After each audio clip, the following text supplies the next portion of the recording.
दुर्लताबाट foot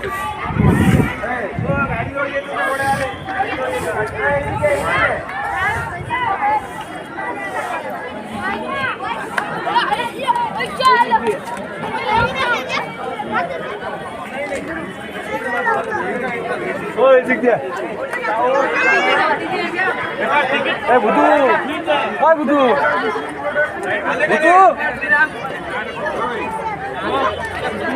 चलो चलो चलो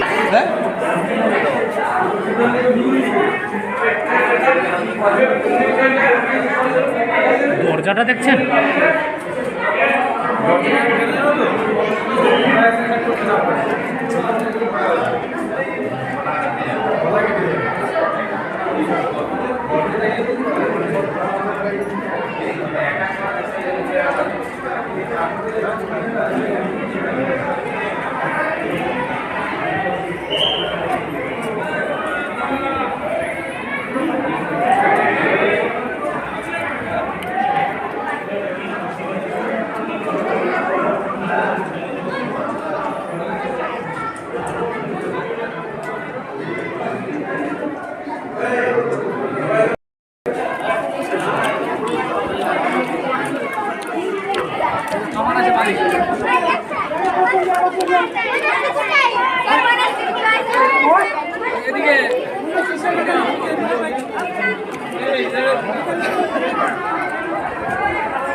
चलो ना ऊपर घुरे आस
हेलो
দৌলতাপট ফোর্ট গেটের ভিতরে ঢুকতে গেলে আপনাকে তিনখানা পাঁচির পেরিয়ে এটা 3 নম্বর পাঁচির এরিয়া। দরজাগুলো দেখুন।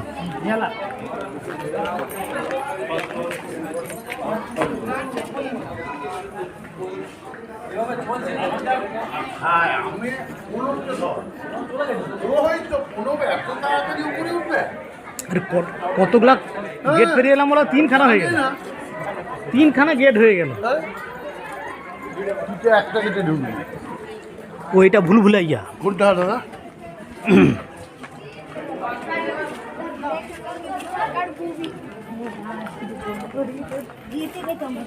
এইখানে তাহলে কি দারোয়ানদের হাত তো সিকিউরিটি? হুম।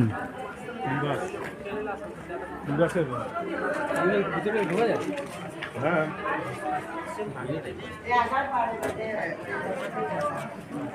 এখানে ভুল ভুলাইয়া আছে।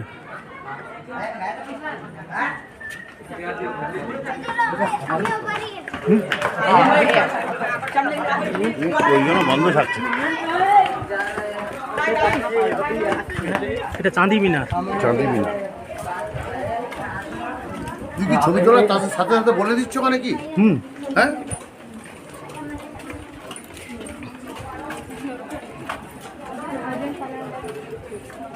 একটা আবার চেক আউট করে এই যে একটা দরজা।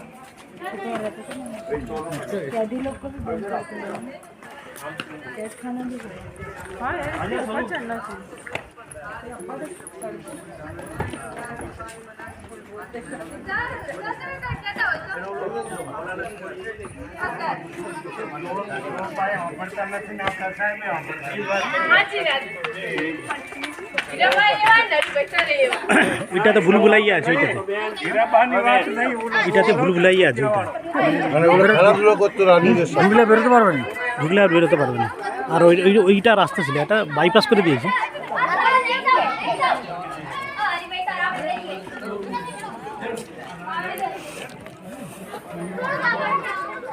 প্রথমে যখন ঢুকতে হবে ওইটা থেকে ঢুকতে হবে, ঢুকে এমন যাবে আবার ওই জায়গাটাই পৌঁছে যাবে, যেখানে যাও না কেন ওইখানে আবার পৌঁছে যাবে। কোথায়? ওই ভুল ভুলাইয়া। মানে যে যাওয়া আসা করতে পারবে সেই যেতে পারবে নাকি? হুম। আর কোনে কোনে লোক ওই ভুল ভুলাইয়া, আর কোনে কোনে লোক দাঁড়িয়ে আছে গরম তেল নিয়ে। গরম তেল নিয়ে? ওরা মারতো আর কি, সমুদ্রে যেতে মারতো। ওটা তো কটা সিঁড়ি হলো? 13টা। বেশি হয়েছে না, প্রথমগুলোর গুণনি। এটা কি ছিল? এইখানে ওয়াটার সোর্স করার জায়গা, স্নানের জায়গা। এটা এইখানে জল থাকতো, ঠিক আছে? জলের তো প্রয়োজন হতো, হ্যাঁ, সেই জলের সোর্স এখানে ছিল। রিজার্ভ। রিজার্ভ। হ্যাঁ হ্যাঁ হ্যাঁ, কোথায় ছিল? গোয়ালিয়রে।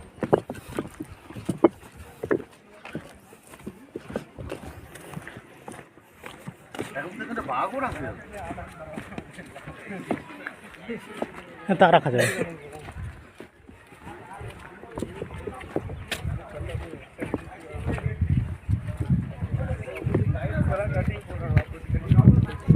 এটা ধরো তো 14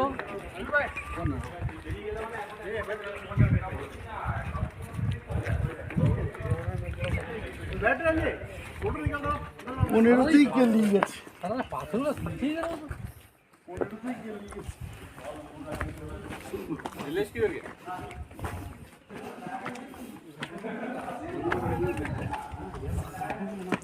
তাকাবে দিকে।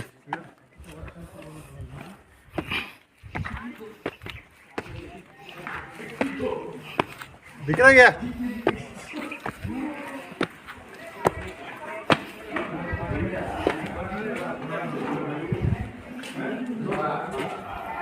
YouTube man.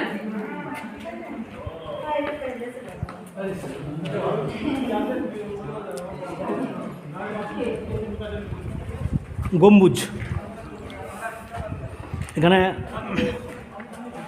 পাহারাদাররা থাকতো।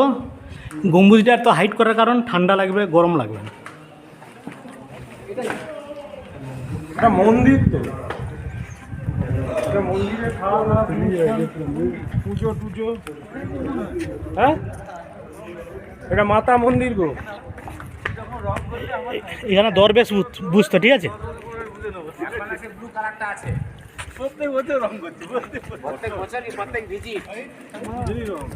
যখন করলো তার 2 ঘন্টা পরে আমার সাদা হয়েছে। রোদে দাঁড়িয়ে আছিস কেন? বলেই দিয়েছি তোকে তো ওই এই প্লেসটা সেই কুতুব মিনারের মতো কতটা লাগছে না? এটা চাঁদ মিনার। সেই সেখানেও একটা বড় সেটা আলাদা, সেটা অনেক আরো হাইট ছিল। ওই যে মাতা মন্দির দেখে ঘন না, ঘন উপর দিয়ে প্লেন যাচ্ছে জগদ্দা উপরে কাজ আছে অনেক। আর ঘন ঘন উপর দিয়ে প্লেন যাচ্ছে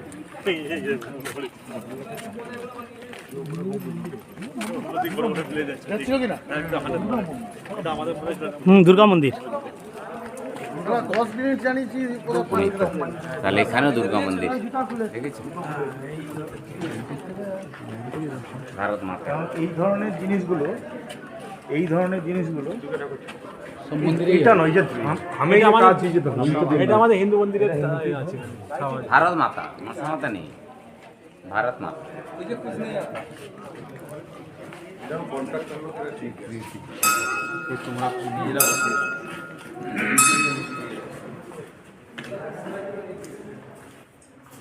ভারত মাতা মন্দির।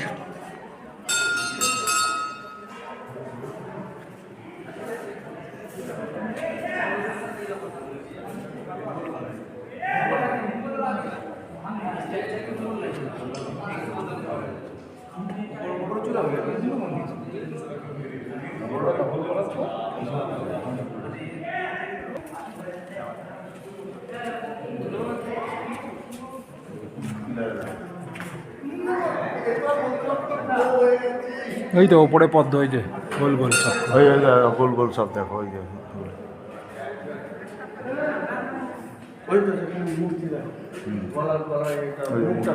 ওই দেখো মূর্তি দেখো, ওই যে দূরে দেখো মূর্তি দেখো, মুখটা ভেঙে দিয়েছে।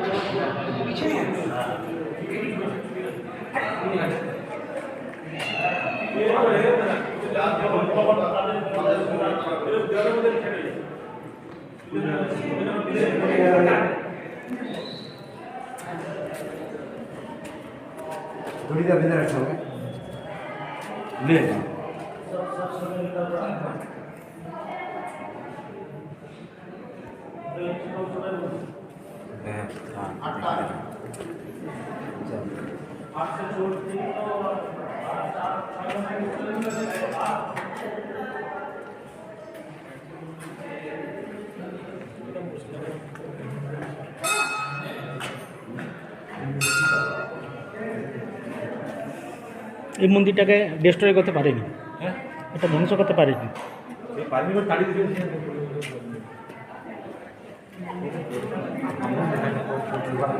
দেখা যাবে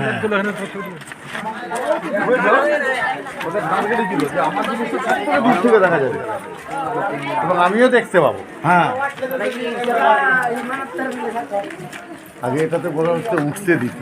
হ্যাঁ মিনার তো, চাঁদি মিনার। এটা তো রাস্তা ছিল, এখন এখন এইসব এগুলো তো বন্ধ করে বন্ধ করে দিতে বাধ্য হয়েছে। ওই যে সুইসাইড করা মনুমেন্টে ছিল বাধ্য হয়েছে। মনুমেন্টটাকে বন্ধ করে দিল। ওই একই কেস।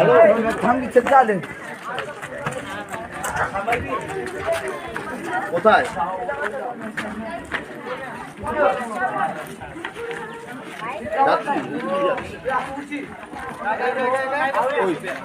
সৌমেন ভট্টা যাচ্ছে, একটু দেখো গাইড এসে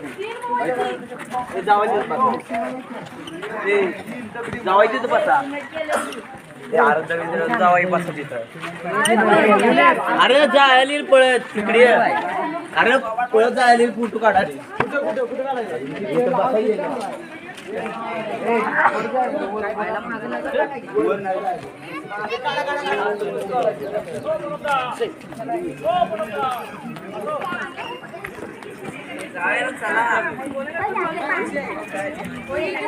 सोच ली कि कोई नहीं सोच सकता कि जम के और तार तो इसके दरवाजे पर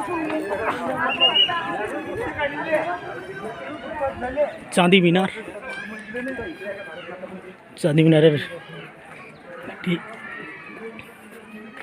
নিচের অংশ।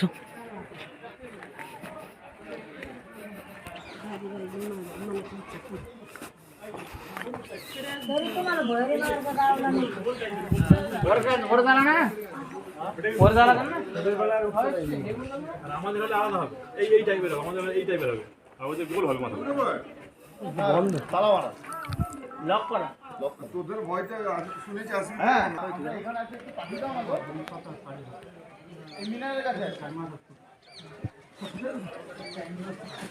পঞ্চাশখানা কামান রয়েছে, হ্যাঁ তোদের ওখানে কটা কামান? 50খানা।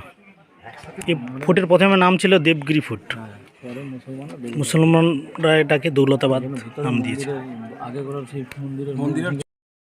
स्नेक के जैसा। हाँ, फिर उसके बाद में zigzag। तो ऐसा पूरा पेड़ के अंदर पूरे यानी पहाड़ के अंदर उन्हें अंडरग्राउंड टनल बनाया। उसके बाद में इस किले को टोटल 7 दीवारें लगाई यानी फोर्टिफिकेशन वॉल्स, और वो जो है वो सीधे नहीं तो zigzag। अंदर आने के रास्ते भी zigzag बनाए। उसके बाद में फिर इसके अंदर टोटल 52 दरवाजे हैं, उसमें से 7 वॉल्स और 7 दरवाजे। 5 वॉल जो है यानी जो फोर्टिफिकेशन वॉल्स जो है ये ज़मीन के ऊपर है, और 2 वॉल जो है वो पहाड़ के ऊपर लगाए। और उसके बाद में इसके अंदर जाने का और आने का रास्ता एक ही रखा है, एग्जिट नहीं है कोई भी। दूसरा, हर जगह पे दरवाज़ा क्रॉस करने के बाद में आपको 2 दरवाजे दिखाई देंगे, एक चौड़ा रहेगा और एक लंबा रहेगा, यानी उनको कंफ्यूज करने के लिए कि कौन सा दरवाज़ा कहाँ जाता है ये पता नहीं चलता। यानी जब वो स्टार्टिंग से अगर ऐसा होते गया तो उसको क्या होना, डिवाइड होना पड़ेगा। जब उसका डिवाइड हो जाएगा तो उसका स्ट्रेंथ कम होते जाएगा। ऐसा करते करते फिर उन्होंने क्या किया कि जैसा दरवाज़ा खुलेगा तो उसके सामने उनको दीवार दिखती है, पर सामने का हिस्सा नहीं दिखता किले का, या दूसरा दरवाज़ा नहीं दिखता। हमेशा उन्होंने दीवार ही सामने रखा है। तो यानी टोटली डिफेंसिव फोर्ट है। इसके अंदर 4 चीज़ें हम कवर करेंगे। जो मेन इसका हिस्ट्री है, दूसरा इसका साइट सीइंग है, तीसरा जो है तीसरा मैकेनिज्म है, और फोर्ट आर्किटेक्चर यानी इसकी वास्तु रचना। और यहाँ से सिर्फ भूल-भुलैया जो है वो सब में टफ पार्ट है। यहाँ से आने के बाद में जैसे आपने एंट्री लिया, पहले प्रवेश द्वार देखा, उसका एंट्रेंस डोर जैसे भी आप अंदर आए तो उसके ऊपर पूरे लोहे के पट्टियाँ लगे हुए दिखते हैं, बराबर। और उसके ऊपर उन्होंने क्या करे, हाथी की जितनी हाइट है उसके हिसाब से स्पाइस लगे, हाँ, वो कांटे लगा। बराबर। उसके बाद में जैसा दरवाजा खोलेगा वो, और दरवाजे के ऊपर लोहे होने की वजह से टूटेगा नहीं, तो कम से कम हाथी से मदद से तोड़ने की कोशिश करेंगे या ओपन करने। वो ओपन करेगा तो अंदर की दीवार उन्होंने ऐसे कर्व दिया, दिखाया गया। जैसे कर्व इसलिए दिया कि हाथी को मुड़ने में तकलीफ आ जाए, अच्छा अच्छा। हाथी मुड़ न पाए। और उसके बाद में जाते वक्त आप देख सकते हो उस दीवार के अंदर लकड़ी का बीम डाला है। अच्छा। लकड़ी का बीम इसलिए डाला है कि उसको रोकने के लिए वो आगे न बढ़े। उसके बाद में पहला ही एंट्रेंस खत्म होते के साथ आपको लेफ्ट साइड में ऐसा स्टेयरकेस दिखा होगा। हाँ हाँ, जो सीढ़ी है। ऊपर, हाँ, जो ऊपर है टेरेस का पूरा, कितने दुश्मन अंदर आ रहे हैं। उसके साथ में वो टेरेस के सामने एक क्रॉस दीवार रखा है, अभी एक दरवाज़ा लगे हुआ है, वहाँ पे छुप कर बैठेंगे। जैसा ही दुश्मन आगे आएगा अटैक इसका पहले रहेगा। उसके बाद में दूसरा दरवाज़ा क्रॉस करने के बाद में तोहफे रखी हुई देखिए आपने, वहाँ 2 दरवाजे देखे, एक दाएं तरफ का और एक बाएं तरफ का। तो वो सेंटर में जब तक आता नहीं तब तक उसको दोनों दरवाजे दिखाई नहीं देते। वो दूसरा दरवाज़ा निकाल के रखा है, वहाँ दूसरे दरवाजे से तीसरा दरवाज़ा दिख जाता है, पर राइट का दरवाज़ा नहीं दिखता क्योंकि दीवार ऐसी गोल घूमकर बनाई है, बराबर। तो वहाँ पे वो हिस्से में बढ़ जाएगा। तीसरा दरवाज़ा क्रॉस करने के बाद में हर 2 हिस्से में बढ़ जाएंगे, फिर उसके बाद में ऐसा स्ट्रेट आएगा। तो वो जो चौथा दरवाज़ा अभी साइड में बाहर निकाल के रखे, वो चौथे दरवाजे से ये स्लिपरी टाइल्स चालू हो जाती है, और ये कहाँ तक है, मीनार तक है। तो उन्होंने क्या करेंगे, वो घोड़े के ऊपर आएगा तो ये यहाँ पे इधर ये साइड में नीचे वहाँ पे ऐसे कमांस देखे होंगे तुमने, वहाँ पे छुप कर बैठते थे, हाथ में पत्थर के गोले होते थे और यहाँ से ऐसे फेंक देते थे। यानी दुश्मन के पैरों में आना चाहिए, दुश्मन के घोड़े में आना चाहिए और स्लिप होकर अपने आप गिरना चाहिए। ऐसी उन्होंने स्ट्रैटेजी बनाई। तो ये किला जो है, ये किला इतना यानी डिफेंसिव बनाया गया है कि किसी को भी आसानी के साथ जीत नहीं सके। तो इसलिए उन्होंने इस किले को जो रचना किया वो ऐसी तरह किया कि भारत के अंदर 4 किले हैं, जो एक दौलताबाद का किला है, दूसरा जो है गोलकोंडा फोर्ट हैदराबाद में आता है, तीसरा जो है ग्वालियर फोर्ट, चौथा जो है मुरुड जंजीरा है। ये किसी ने भी आसानी के साथ जीता नहीं है, ये इम्प्रेग्नेबल फोर्ट है, यानी किसी ने भी अवैध फोर्ट बोलते हैं इसको। तो इस टाइम पे जब ये किला बन गया तो उस टाइम पे राजा था, उसका नाम था राजा भिल्लम राज। उसने इस किले का नाम दिया देवगिरी, और ये देवगिरी उस टाइम पे उनकी क्या थी, राजधानी थी। और फिर क्या हो गया कि 1256 में रामदेव राय राजा यहाँ राज करता था। तो वहाँ पर जो है कि दूसरा जो राजा यानी रामदेव राय यहाँ पर राज करते टाइम पे दूसरी सल्तनत दिल्ली में शुरू हो गई, जो उसका नाम था खिलजी डायनेस्टी। और खिलजी ने क्या किया, वहाँ से पूरा धीरे धीरे इधर आया और उसको पता चला कि देवगिरी बोले तो इतना धन है।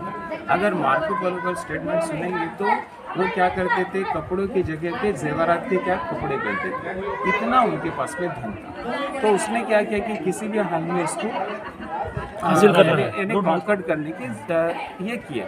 तो उस टाइम पे क्या होता कि उधर के राजा लोग आपस में यानी लड़ाई करने के बजाय वहाँ पे क्या समझौता करते थे, और समझौते के अंदर उन्होंने ऐसा उनका एग्रीमेंट हो जाता कि कुछ जहागीरी देते थे। तो वैसा ही उन्होंने रामदेव राय को माना अलाउद्दीन खिलजी ने, पर रामदेव राय ने इसे डिनाई किया क्योंकि ये किला जीत नहीं सकता, उसने नहीं देता वो। तो उसने क्या किया, उसका जो चीफ कमांडर था उसका नाम था मलिक काफर, उसको लड़ाई के लिए भेजा, पर वो अंदर आ नहीं पाया। बाहर से बाहर ही इसको रामदेव राय ने क्या कर दिया, हरा दिया। तो उसके बाद में फिर अलाउद्दीन खिलजी को पता चला कि ये तो किला आसानी के साथ जीत नहीं सकते, तो इस किले को चारों तरफ से घेर लिए 6 महीने तक। और बाहर का जो फूड सप्लाई था, जो आने वाला जो सप्लाई था, वो पूरा बंद कर दिया। और जब फूड सप्लाई बंद होगा तो अंदर जो रहने वाले लोग हैं वो खाएंगे क्या, पिएंगे क्या। जब फूड स्टॉक खत्म हो गया तो फिर रामदेव राय के पास कोई चांस नहीं था, और उसने एक किला उसको सरेंडर किया। उसके बाद में 1296 में इसको पूरा उसने क्या किया, अपने अंडर में ले लिया अलाउद्दीन खिलजी। फिर 1321 से तो 1325 तक दूसरी सल्तनत चालू हुई, उसका नाम था तुगलक डायनेस्टी, और उसका राजा था गियासुद्दीन, और उसका लड़का था मोहम्मद बिन तुगलक। और मोहम्मद बिन तुगलक को उसने बोल दिया कि तू साउथ इंडिया तक चले जा। तो वो कहाँ तक गया, वरंगल। वरंगल सिटी आज कहाँ पर है, तेलंगाना में, पहले आंध्र प्रदेश में। फिर उसके बाद में उसके फादर का देहांत हुआ। फिर उसके बाद में उसने राजधानी कहाँ से लाई, दिल्ली से यहाँ शिफ्ट किया, और इसका नाम बदल दिया। अब इसका नाम दिया दौलताबाद। आज भी इसको दौलताबाद बोल के नाम से जाना जाता है। जैसे ही आप अंदर आए तो इधर राइट साइड में देखो एक कमांस लगे हुए, ये कमांस से अंदर आ जाने के बाद में भारत माता का मंदिर दिखेगा। अच्छा, वो भारत माता की स्टोरी ऐसी है कि पहले वो जैन मंदिर था, उसके बाद में अलाउद्दीन खिलजी ने ऐसा ऊपर का डोम, ये देखो व्हाइट कलर का दिख रहा है, उसको कन्वर्ट करके फिर मस्जिद बनाए। फिर 17 सितंबर 1948 में यहाँ का यानी पहले निज़ाम के अंडर में था, फिर उसके बाद में इंडिपेंडेंट हुआ। फिर वहाँ पे गवर्नमेंट ने वहाँ भारत माता की मूर्ति की स्थापना की। आज उसका भारत माता मंदिर बोल के जाना जाता है। और वो मंदिर के सामने जो ओपन स्पेस दिखाई देता है, वहाँ पर राजा अपने सैनिकों के साथ कल्चरल प्रोग्राम या मीटिंग्स वगैरह लेते हैं। वहाँ पे ताली बजाने के बाद में एको होता है, यानी ओपन थिएटर में कम से कम 5 से 6 हज़ार लोग आराम से वहाँ पे मीटिंग कर सकते हैं। दूसरा, उसके बाद में ये मीनार की हिस्ट्री ऐसी है, ये मीनार सब में सेकेंड हाईएस्ट मीनार है। पहला जो है कुतुब मीनार, दूसरा जो है ये चांद मीनार। ये चांद मीनार की हिस्ट्री ऐसी है कि ये चांद मीनार जो है ये 2 राजाओं ने मिलकर बनाया है। एक का नाम था हसन गंगू जो अहमदनगर का, और दूसरा जो था बहामनी का राजा जो था उसका नाम था अब्दुल बहामनी। ये दोनों मित्र थे और उन्होंने सोचा कि अपन एक मीनार बनाए, तो ये दोनों मिलके ये मीनार बनाए। इसकी ऊंचाई 210 फीट ऊंचा है, और ये 1445 AD में बनाया गया। अभी ये मीनार बंद है क्योंकि ऊपर अभी बंद कर दिया, पहले जाने के लिए रास्ता था पीछे से। दूसरा, इसका मीनार के अंदर 2 आर्किटेक्चर दिखाई देगा, उससे बोलते हैं Indo Islamic architecture, Hindu architecture and Islamic architecture. तो इधर का जो पार्ट है, यहाँ से जो ऊपर तक जो पार्ट है ये इस्लामिक आर्किटेक्चर, और इधर का जो पार्ट है ये हिंदू आर्किटेक्चर। और ऊपर चांद है इसलिए इसे चांद मीनार बोलते हैं। और ये इसकी ऊंचाई 210 फीट ऊंचा है। इसके ऊपर ब्लू कलर के टाइल्स लगी हुई है। ये जो कलर है इंपोर्ट किया है ईरान, इराक, अफगानिस्तान से, और उस स्टोन का नाम है लैपिस लाजुली। अच्छा, ये स्टोन कलर कैसा आता था, आपने कभी सुना है कि silk route it is ancient way, यानी उस टाइम पे वर्ल्ड ट्रेड था, सब बाहर के वर्ल्ड के लोग जो सिल्क रूट से आते थे। तो सिल्क रूट का जो कैपिटल था बुखारा, जो पहले रशिया के अंदर था, आज उसका जो बुखारा सिटी कहाँ पर है, उज़्बेकिस्तान पे। और उज़्बेकिस्तान कंट्री का जो कैपिटल है ताशकंद सुना है, ताशकंद की एग्रीमेंट, तो वही उज़्बेकिस्तान में। अगर मुगलों की हिस्ट्री अगर जानना है तो it is the best country, जो उज़्बेकिस्तान, वहाँ पे 3 सिटी देखने लायक है, ताशकंद, समरकंद और बुखारा। तो उसका रूट कैसा था, बुखारा से स्टार्ट होता था, बुखारा कजाकिस्तान, अफगानिस्तान, पाकिस्तान, चाइना, श्रीलंका और फिर इंडिया। तो ऐसी वर्ल्ड ट्रेड था, इसलिए ये ब्लू कलर यहाँ पर आया। ठीक है, अभी आप हाँ ठीक है चलो। ठीक है, आपको ऊपर